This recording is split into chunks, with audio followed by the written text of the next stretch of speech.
Why would a book that speaks of angels, judgment, and the end of all things be cut from the record in nearly every Christian tradition? If Enoch's visions were written, as he claimed, for a generation of the last days, are we that generation now?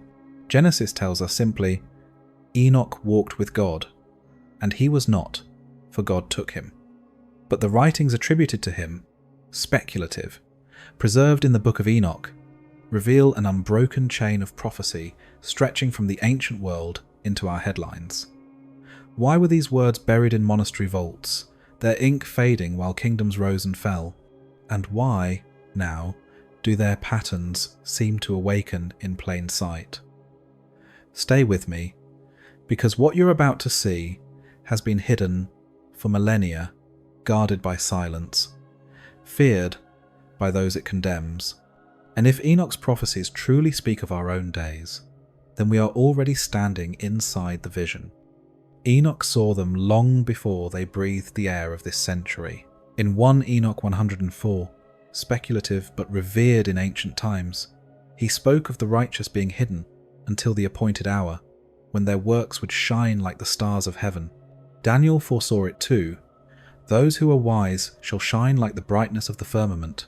Daniel 12. 3.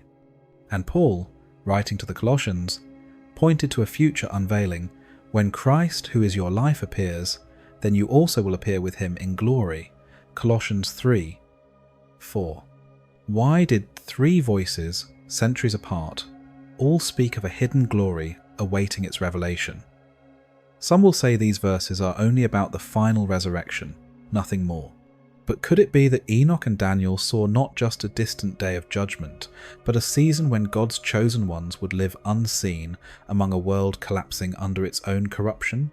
Could the hidden righteous be walking our streets right now, nameless, unnoticed, carrying within them the answer to a darkness they cannot yet confront? This thought alone would have made scribes uneasy, for what power might such people wield when the hour comes? History tells us that every empire fears those it cannot control. In Rome, persecuted believers met in catacombs, their songs swallowed by stone. In Soviet cities, Bibles were read by candlelight behind locked doors. Even now, in nations where faith is branded as sedition, churches meet underground, their leaders vanishing into prisons without trial. These are not just stories of the past, they are happening while we speak, and perhaps, in a way we do not yet understand, they are part of Enoch's prophecy unfolding before our eyes. The conspiracy here is older than politics.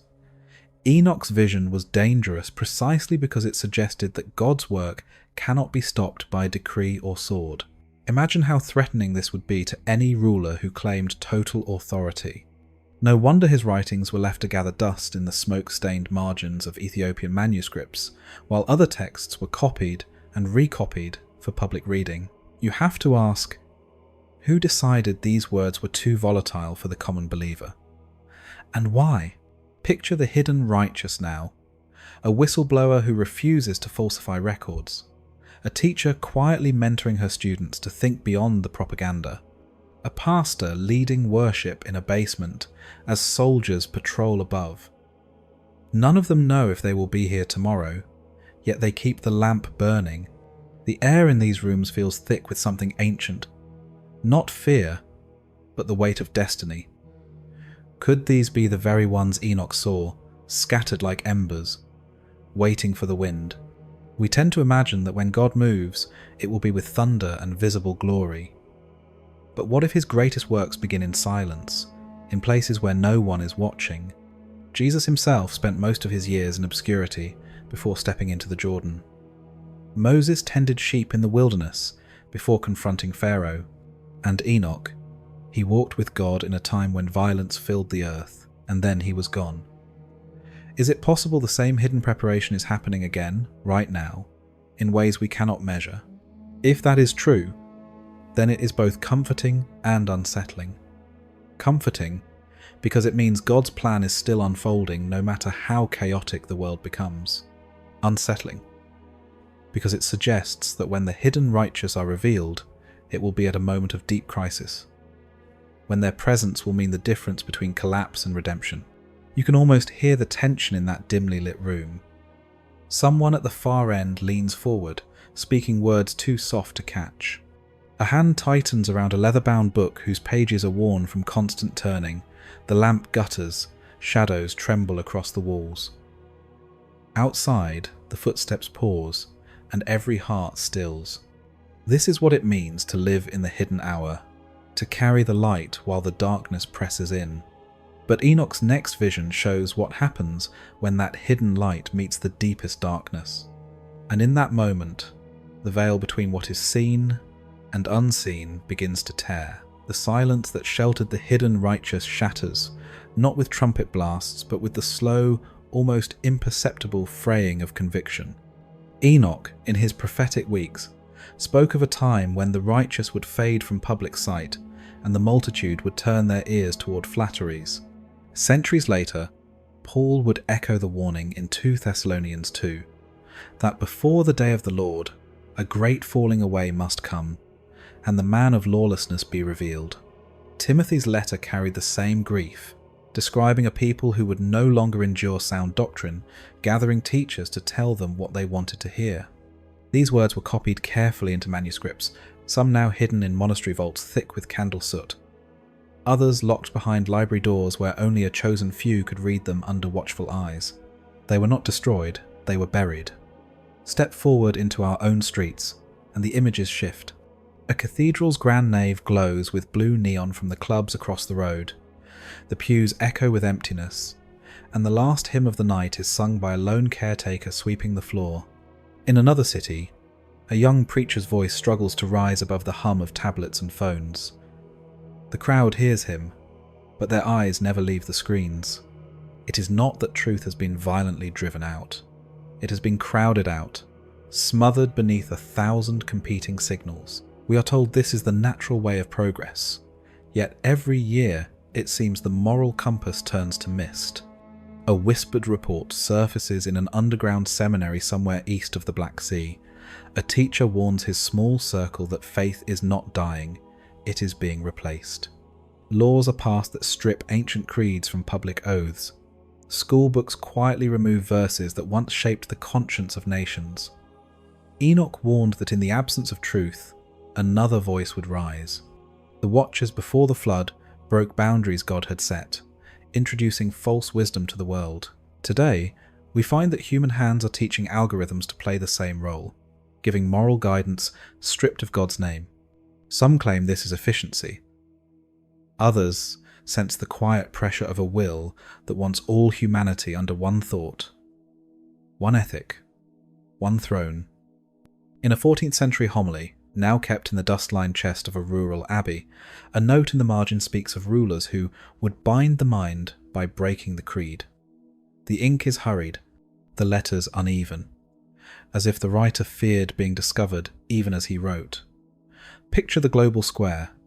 Marketplaces where debate once rang with passion now hum only with transaction. A mural of the 10 Commandments fades under layers of graffiti. In a digital broadcast from an urban high-rise, an influencer with millions of followers smiles warmly as she tells her audience there is no such thing as ultimate truth, only personal narratives. The crowd applauds. The falling away does not always look like rebellion. Sometimes it looks like celebration. And yet, the hidden righteous we met before are watching. From quiet rooms lit by oil lamps, from narrow alleys where prayers rise in whispers, they see the untethering. They know what fills the void when truth is abandoned is never neutral. It has shape, it has voice, and it promises what it cannot deliver. Ancient scrolls sealed in wax, their warnings unopened for centuries, stands as a silent witness. Another, a cracked tablet resting under glass in a forgotten museum wing, its inscription hinting at a cycle of deception older than any empire. Can you feel it? The weight of that drift, the almost gravitational pull away from the centre. The falling away is not only about belief, it is about memory. When a people forget who they are, they become ready to follow anyone who offers them a new name. Enoch saw it before the floodwaters. Paul saw it before the fall of empires. And we may be seeing it now, in real time, as the compass spins. But when the people are untethered from truth, something else always takes its place. And that arrival is closer than we think. They called them the Watchers, a word meaning sentinels, appointed to stand between heaven and earth. The canonical scriptures only hint at their rebellion, but in the apocryphal book of Enoch, speculative and outside the biblical canon, their descent is laid bare. It begins not with a clash of armies, but with a quiet decision, a crossing of boundaries that even angels were warned never to cross. On a plain beneath a violet sky, in the days before the flood, they came down to the high places, their steps pressing into grass heavy with dew. To the sons and daughters of men they brought gifts, and those gifts shone like treasure in the firelight, the gleam of forged metal, the shimmer of powdered gems for enchantment, the secret names of the stars. The story says they taught women the arts of beauty meant to beguile, men the crafting of weapons sharp enough to pierce even the strongest armour, and sages the mysteries that could bend the very fabric of creation. And from those lessons, corruption spread like ink through water. Today, in the glow of laboratories far from the hills of Ardis, the pattern stirs again.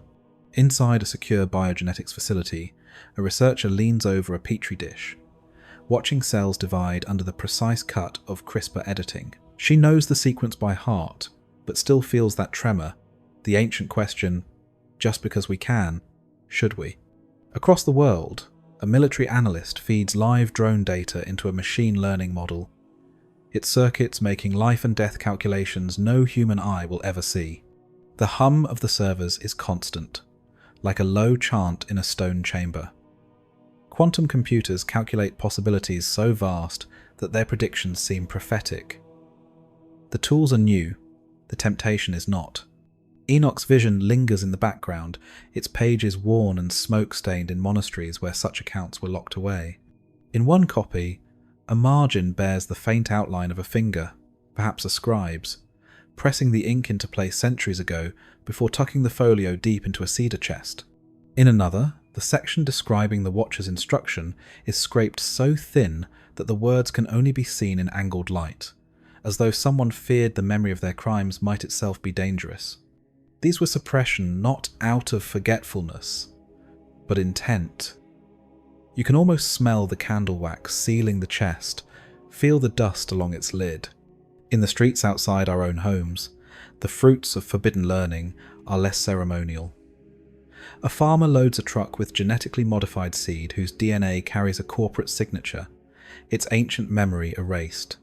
A teenager tests an artificial intelligence chatbot that writes in the style of prophets, not knowing what shapes it will conjure next. A robotics lab quietly rolls out autonomous machines that move with unsettling grace. All of it feels dazzling, progressive, until the question pierces. Have we begun to replay the old trespass, and if so, do we remember how it ended?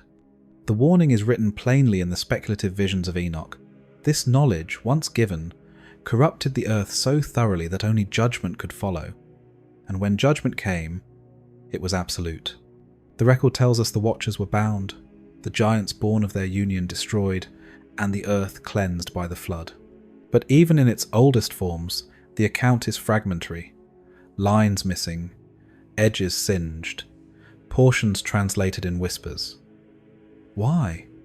Some say to protect the innocent from seduction. Others believe it was to keep the powerful from reclaiming the power they once had.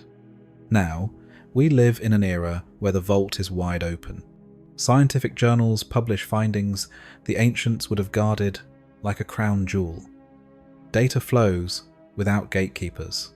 You and I stand in the middle of this release, co-investigators in a mystery that no longer needs to be sought in mountain caves. It is in our pockets, our hospitals, our battlefields. And still, the pattern in Enoch's account remains the same. The higher the knowledge, the steeper the fall, if it is misused. Somewhere tonight, in a city glowing with the white blue of LED screens, A team finalizes code that could simulate consciousness. They toast to their success, unaware that this may be the step from which there is no return. In the shadows, the words of Enoch's vision breathe again. This knowledge always summons judgment. The sound of that judgment is like distant thunder over still water, faint, but moving closer. And the question that remains for us is not whether the storm will break, but how soon. The vision opens in the apocryphal pages of 1 Enoch. Speculative, yet echoing in Isaiah and Revelation, with the figure known as the Elect One. He does not arrive in fire and sword at first, but in silence, stepping into the halls where judgments are rendered and thrones are set. His face is described as radiant, like the sun in full strength, yet his eyes are piercing, as if they could read the hidden motives of every heart. Around him, the books are opened. These are not books of law bound in leather, but living records, their words shifting like firelight on water. The scribes who once copied this account in candlelit chambers guarded it fiercely. One manuscript still bears the trace of a burned edge, as though it had narrowly escaped destruction in a monastery fire. You can imagine the smell of smoke, the frantic hands rescuing a single scroll from a collapsing shelf. Enoch's description is clear. This one will bring perfect justice, restoring what corruption has consumed. Isaiah's prophecy mirrors the same hope. Of the increase of his government and peace there will be no end. But here is where the tension tightens. The longing for a righteous ruler is not confined to the faithful. Across history, despots have cloaked themselves in the language of salvation, promising peace while tightening their grip. And today, in plazas where the banners of many nations fly, voices rise in a unified cry for leadership. One voice to cut through the chaos, to bring order to fractured economies, warring factions, and collapsing trust. The flags ripple in a cold wind, the smell of roasted chestnuts from nearby vendors mingling with the electric tang of anticipation.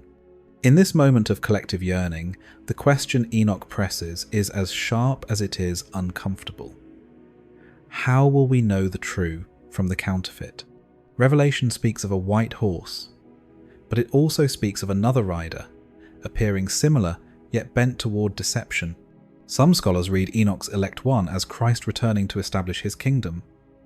Others fear it could be the shadow's greatest imitation, a false Messiah who mirrors the prophecies to secure worship. We are left, even now, standing between these interpretations. Across the world, the stage seems ready. Technological infrastructure links continents instantly. Global crises demand coordinated responses. The language of unity is everywhere, spoken at summits, printed in manifestos, woven into the anthems of movements both noble and suspect. Yet beneath that chorus lies a whisper, a suppression of dissenting voices, documents quietly archived, speeches altered before release. In one case, a recording of a leader's private address to advisors vanished from the official record, surviving only in a crumpled transcript smuggled out in the lining of a coat. The coat still smells of rain and train smoke. For the believer, the promise of the Elect One is the promise of justice without corruption, power without pride. For the wary, it is the perfect cover under which the most dangerous deceiver could hide. Which vision will manifest? Will the king who comes be the one whose reign is eternal, or one who takes the throne only to lead the world into its final deception? The tension is not theoretical. Somewhere, in the world's corridors of influence, preparations are being made, whether for the true king or his mimic, we cannot yet tell. And perhaps this is Enoch's most haunting warning, that the day will come when both will appear, and only those who know the voice of the true shepherd will follow him. The plaza grows louder now, footsteps echoing on the stone, faces turn toward the approaching figure. You can feel the air shift. Justice is coming, but for whom? It begins as a vibration in the ribs before it reaches the ears, a low trumpet rising from both sky and earth, pulling every head upward. Enoch's prophecy, preserved in Jude, leaves no room for doubt. Behold, the Lord comes with 10,000s of his holy ones to execute judgment on all. Revelation shows the same king, faithful and true, riding with the armies of heaven, robed in white. Why would such clarity be softened in public reading? Why dim the sight of a king who does not ride alone?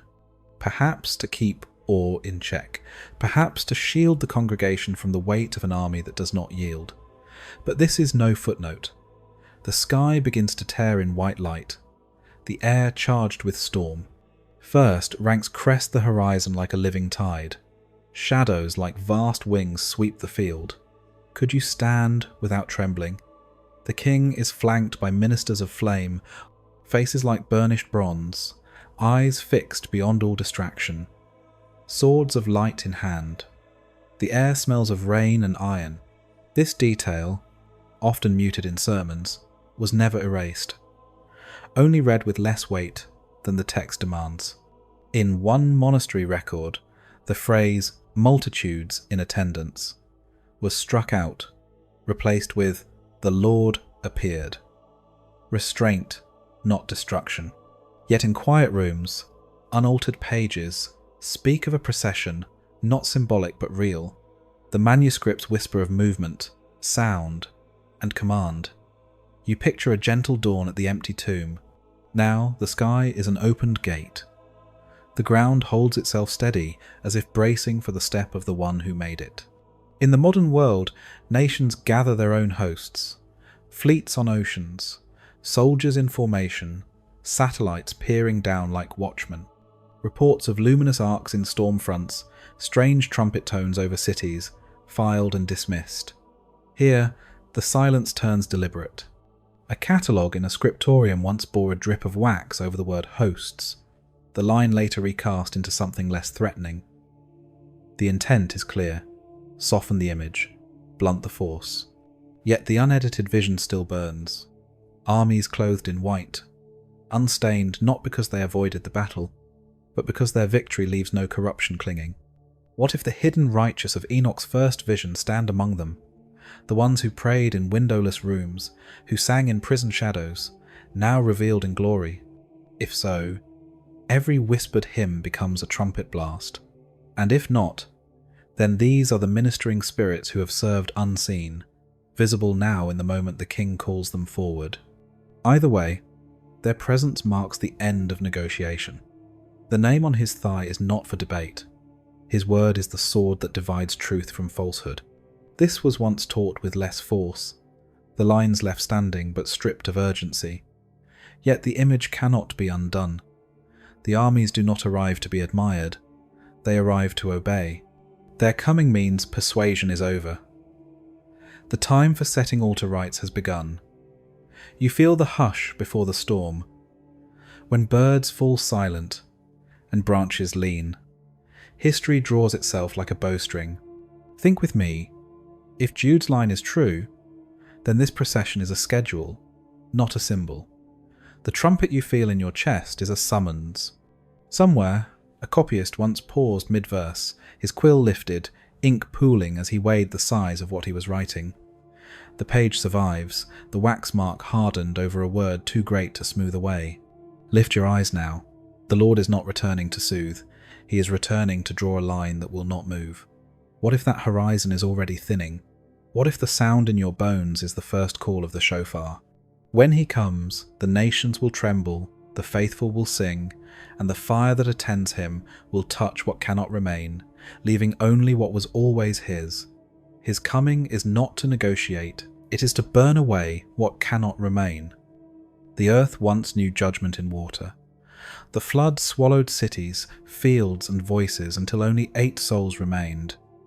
Yet Peter warns of another reckoning, not in water, but in fire. By the same word, the present heavens and earth are reserved for fire, being kept for the day of judgment.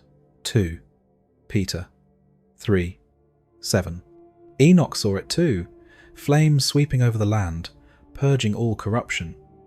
Why repeat the warning twice? Why preserve both flood and fire? Perhaps because the second will burn away even the memory of the first. In a cracked codex, edges singed as if it had already passed through a flame. The margin beside Enoch 91 bore a single line: The heat will leave nothing to reclaim. That note never made it into public readings. It sits there still, ash-dusted, in a room no tourist is shown. Imagine the scene. Heat that bends the horizon, air thick with the smell of burning earth. Not a wildfire to be fought, but a tide of light consuming what cannot remain. Ancient Near Eastern myths spoke of such a day, the Zoroastrian Frashokereti, the Babylonian Fire River. But these speculative echoes are but shadows of what prophets recorded with trembling hands. Enoch's voice comes like a warning horn before the gates close. He saw not only destruction, but the cleansing that follows, fire as surgeon, not arsonist. Yet this is the part often softened. In one 14th century lectionary, a scribe scraped the word consume and replaced it with refine. The ink beneath still bleeds through under angled light, as though the truth resists erasure. Modern eyes see the signs differently. Nations speak of climate crisis, droughts that crack riverbeds, heat waves that melt infrastructure. Scientists warn of solar flares large enough to blind satellites. Governments quietly draft contingency plans. Deep in restricted archives, declassified memos from the 1960s record experiments with atmospheric ignition, a fringe theory dismissed publicly but studied in sealed laboratories. Could it be that the powers of this age still seek to wield fire before its appointed time? We were never meant to hold the torch that purifies. Now hear the emotional turn. This is not chaos without a hand. It is the same hand that painted rainbows over receding waters. Judgment is not an accident. It is not nature losing its grip. It is a choice. The same God who sealed the ark will strike the match. This is why dread peaks before hope can speak. If you feel the heat in this telling, you are meant to. Fire cannot be domesticated. It will not be leased to kings or councils. Yet here is the conspiratorial heart. This vision, clear in both Peter and Enoch, was often relegated to the realm of symbol. From pulpits, the language was treated as metaphor for political upheaval or personal renewal, not as a literal cleansing. In monasteries where climate and season ruled survival, the thought of a fire without fuel, a flame without end, was perhaps too much to carry into the night. A 9th century homily series skips directly from flood to final peace, the fire absent as if skipped over in haste. But the text remains. It was never removed from Scripture's spine. It waits for eyes that will not look away. Picture this with me. A city square in the last light of day, shadows stretching like fingers, the air unmoving. In the distance, a glow rises. Not from the horizon, but from the very air. People turn. Not to run, but to watch. Breathless. It is the moment between lightning and thunder, the instant you know the world has changed, but the sound has not yet reached you. This is the hush Enoch described before the flame's arrival. Could you stand in that square? Would you hope for the fire to pass over, or to burn through you until nothing false remained? We cannot soften what the prophets have sharpened. The flood cleansed the surface. The fire will purify to the roots. Every hidden corruption, every system built on deception, every unrepentant stronghold, this is what the flame seeks. And yet, for the faithful, the fire is not ruin but relief. Enoch wrote of the righteous walking unharmed in the midst of it. As Shadrach and his brothers walked through Babylon's furnace, the heat bending away from their skin, think carefully. The same manuscripts that were smudged and scratched to soften the vision still leave traces. The fire was not a metaphor then, and it is not one now. This is not to frighten the saints, but to remind us, our God is a consuming fire. The phrase survives in every translation, inked and re-inked, as though heaven itself insisted it remain. And so we arrive at the cliff's edge. The water came and went. The fire will come, and what follows will be unlike anything before. The flood left survivors to rebuild. The fire leaves only what is eternal. Beyond it lies something Enoch dared to glimpse but not describe in full. His pen paused, his eyes fixed beyond the horizon. And that silence was only the beginning. Enoch's final vision rises from the ashes of the fire. He saw the earth remade, not patched, not restored, but new. Revelation 21 echoes it in full voice. Then I saw a new heaven and a new earth, for the first heaven and the first earth had passed away. The scroll unrolls to a landscape without shadow, without the weight of decay. But to get here, the fire has done its work. There is no compromise in what remains. Imagine stepping barefoot onto ground cool to the touch, the air clear as if breathed for the first time. This is the world after judgment, and yet, not all details were carried openly into public teaching. In one vellum fragment kept in a cedar-lined drawer, the scribe had added a note beside one Enoch 91, 16:17. The garden will cover the earth again. That line does not appear in later copies. Was it poetic license, or an oral tradition someone decided to still? The page smells faintly of oil, the edges rubbed smooth by hands that turned it in secret. Enoch describes this renewed world as one where only holiness remains. No courts, because no injustice. No temple, because God himself walks openly among his people. The prophets strain for language here. Ezekiel used the river flowing from the sanctuary. John speaks of the tree of life. Enoch writes of fragrant trees whose leaves never wither. These are not metaphors meant to be flattened. They are glimpses, rare and bright, of a reality too complete for our present senses to hold. And yet, across centuries, certain gatekeepers turn the volume down. Homilies gloss over these passages, replacing concrete images with vague abstractions about spiritual peace.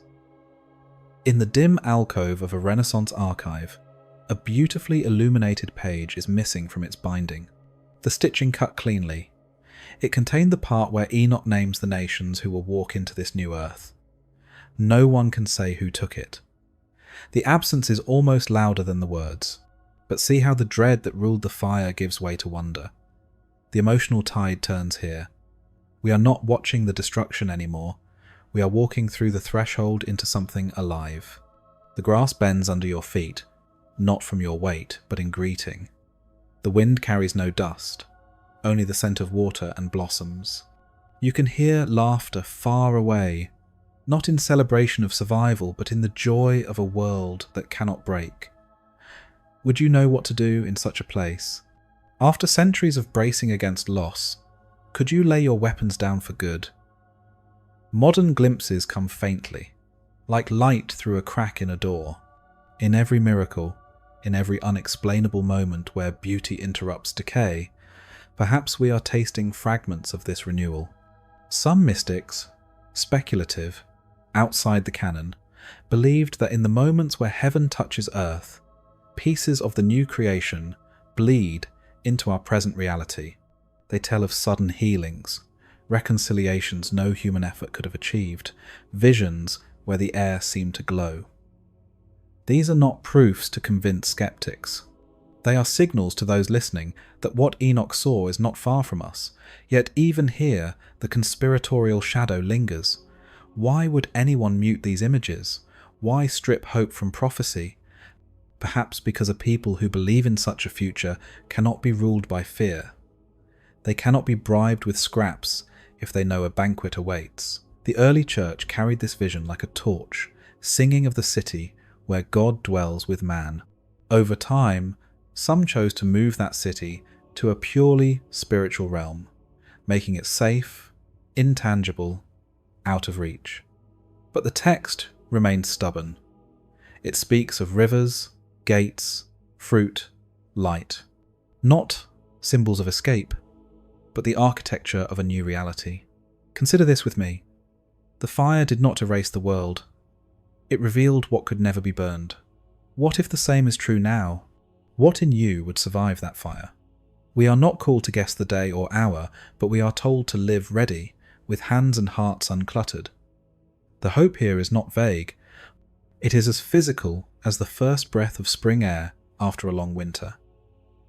In that first day of the new creation, Enoch says, there will be no more night. That is more than the absence of darkness. It is the absence of threat. You will never again glance over your shoulder. You will never again feel the weight of unsaid words or unfinished work. Every face will be lit from within, not by sun or lamp, but by the presence of the One who makes all things new. And this time, there will be no veil between you and Him. Let the final image linger. A plain stretches before you, green as though it had never known drought, the sound of water threading through the air.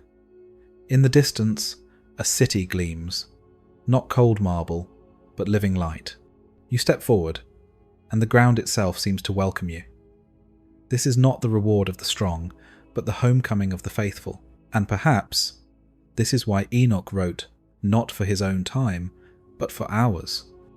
From the first veiled promise of the hidden righteous to the last vision of a world remade, the journey through Enoch's 7 prophecies has been a slow unsealing of a book many never touch.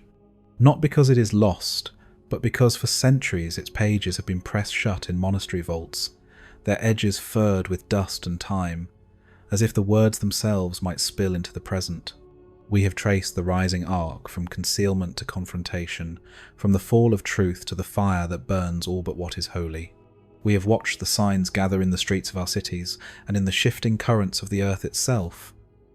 And now the question is no longer whether the pattern fits our age, but what we will do if it does. If the elect one is already at the door, if the armies of heaven are nearer than the horizon, then this moment is not for fear, but for readiness. For the faithful, judgment is not a sentence but a coronation, and the fire is not for their ruin but their refining. But if Enoch saw our time, if these words were meant for us, then the last seal is not on the scroll, but on our own hearts. And I must ask, when it breaks, will you stand in the light or shrink from it? If this journey stirred something in you, do not let it vanish in the noise. There are more whispers hidden in Scripture's pages, waiting to be uncovered. Stay with us, subscribe, listen closer, and keep walking this narrow road between thunder and silence. I look forward to seeing you again